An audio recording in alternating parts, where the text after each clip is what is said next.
Hey, what's going on, guys? So, I was watching a video earlier of this streamer, a couple of streamers actually, just completely crashing out over the fact that they had been killed in somewhere in friggin' space. I guess the guy came out of a space station hangar and was immediately blown up, and he went on a 6-minute rant about how CIG is to blame and the navigation system doesn't work, so he can't plot his course before he leaves the hangar, which is valid. You know, that the station defenses don't work, so there's nothing stopping Murder Hobo from sitting right outside the station hangar and killing guys, which is valid.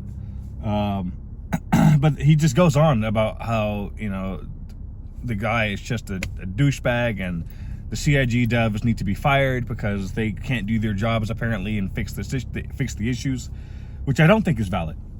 I am a very strong proponent of the community being in control of its own community.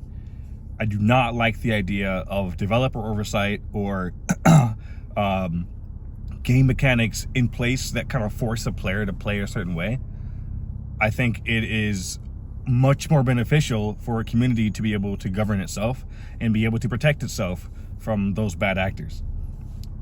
So as such, I think that if you are having an issue with a player in a server, or I guess a group of players among multiple servers, then there should be people that are there to defend against that, to cause that resistance against those types of players. The problem comes because since there is no tools or there's no missions or anything like that in place that CIG has, there's no incentive for the community to go and do that, right? Since you're not getting paid to sit outside of a station, why would you do it, right? Why would you waste your time for an hour or 2 hours or however long you do it and sit out there waiting for the inevitability, let's be honest, of a pirate or a griefer to fly up and start shooting folks when you're not getting anything out of it? And I say that's a valid question to ask. However, I think that it's a very selfish question to ask, right? Because you think about it, Elite Dangerous, I'm going to go off on a bit of a tangent. In Elite Dangerous, you have a very real possibility, especially when you're exploring, to run out of gas. Let's say you didn't plot your jumps correctly and you kept getting red giants or dwarf planets that you really couldn't scoop any gas out of. So after 14, 15 jumps, you're out of fuel now and you're just sitting there floating in space way outside the bubble with no gas. Well, there's an organization called Fuel Rats. They would fly out, there would be a whole Discord or a whole web page, and they would send a pilot out there with a bunch of fuel to anywhere in the galaxy. It might take them 3 or 4 days to get there, right? But they would fly all the way out there just to refuel you so you can either come back to the bubble or continue on your mission, right? There was no incentive to do that except that it was just a community thing that community players did to help each other out, right? You might have paid them, you know, in tips, but there was no like developer, there was no incentive that Frontier put out for those Fuel Rats to do that thing. They were just doing it out of the goodness of a gamer. You know what I'm saying? So the point that I'm making is when you play Star Citizen, like it's a solo game, when it's already an MMO, it's established to be an MMO, a sandbox shooter, but you play this game like you're the only person in the freaking universe and everyone else is NPCs, and you're not going to do anything unless it makes you money, or, you know, every decision you make is to min-max your profits or entertainment per activity factor, or whatever you want to call it, then you're going to get guys who can just exist outside of, you know, the mission loops and just fuck with guys who are trying to min-max their own mission loops, right? And there's never going to be any resistance because everyone is so worried about making sure that they get the most out of their gameplay that whenever anyone or anything happens to disrupt that flow of gameplay, then it's like an affront to my gaming experience, and it's an affront to the community because you ought to be aware of the fact that the game is in a broken state, or the game isn't complete, or the community is small, whatever excuse you want to say. But I've heard this excuse, well, like, you know, you're a dick because because the game is broken and because the game is unfinished, causing even more resistance to an already janky gameplay loop just makes you a douchebag, and it makes people pissed off, which again, I understand. But you also have to understand that this is also the internet, right? And regardless of the finished version or whatever state the game is in, you're always going to have these people in this MMO that can murder hobo, and they can grief, and they can pirate, and whatever the case is, and they're going to do that. So why not employ the same amount of resistance for these guys that they're giving you? I don't understand why this is such a hard concept to grasp. Okay, I don't understand, because for me, I've done this already. I've done it with myself. I've done it with my friends, right? I've gone on random freaking security expeditions with random people, and I'll sit outside of freaking Everest Harbor, be like, hey, I will fly with you for an hour and a half while you do your cargo run.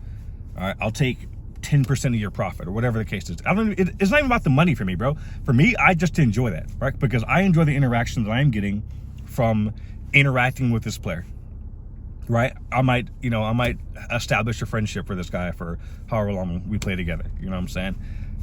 I'm watching TV, or I'm on my phone on TikTok or something like that, and I'm scouting ahead, helping them look for mining deposits, keeping an eye on the radar. I'm not getting anything really out of it other than I just find that fun, right? Because I am playing the game from a community-oriented perspective, to where it's not about how much I'm getting per hour doing this. It's about, for me, it's just about having fun. It's just about being immersive. You want to call it role-playing, you can call it role-playing. I don't care whatever it is.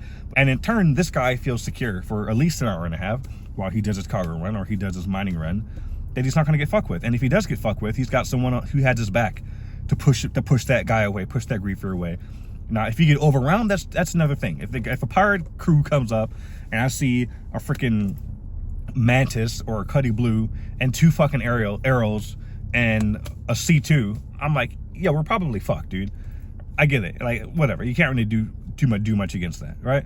But for that one random fucking arrow that just sees, an Argo mole or a freaking prospector just hovering above sand and thinks he has an easy target, well, here I come. Boom, I see that arrow pop in the atmosphere. I'm already flying up next to him. Hey, what are you doing? You know what I'm saying? I might lock onto him, missile lock or whatever the case, see what he does. All right, he might fly away, or he might try to fight me, whatever the case is. But now that arrow is focused on me and it's not focused on the prospector that I just randomly met, this guy at the Everest station, say, hey, if you give me freaking $20,000, $30,000, 30,000 UAC, I will protect you for an hour and a half, right? Or I'll sit outside of freaking, it used to be Seraphim. I forgot what the station used to be called, but I'll do Seraphim as well. Just fly around Seraphim for a couple hours, you know what I'm saying? Like, I don't have anything else better to do. All right, the game, we already established the gameplay loops are pretty boring. Right? You have your mining, you have your bounty hunting, whatever the case is. So you make your own fun, man. So I orbit fucking Seraphim Station. You're waiting for somebody to pop up and start doing dumb stuff. And they do dumb stuff, you might fight with that guy for maybe 10 minutes to 15 minutes. But then during this time, when he came in, he's paying attention to me. He's not paying attention to all the other players that are solo playing their way through cargo and mining and leaving and exiting the station and coming into the station. Because he's not worried about them. He's fighting me now, right? It doesn't just have to be me, bro. It can literally be an entire org of people. All right, I don't have an org. Maybe I will, right? Maybe I'll just get my crew of 4 or 5 guys who just enjoy the game and also don't have anything else better to do except, be that impromptu security force for Pyro or Stanton or whatever the case is.